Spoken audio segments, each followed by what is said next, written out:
ప్రతి ముత్తైదు అంబను కాదే కవిచేది తన మదిలోని కలకలనన్ని అమ్మలకేగ తెలిపేది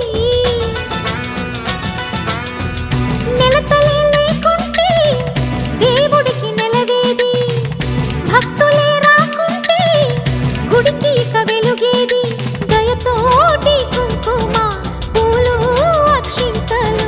మనమంతా ఇవ్వాలి తన తాళి నిలపాలి తాళి కాచి ముత్తైదా ఎల్ల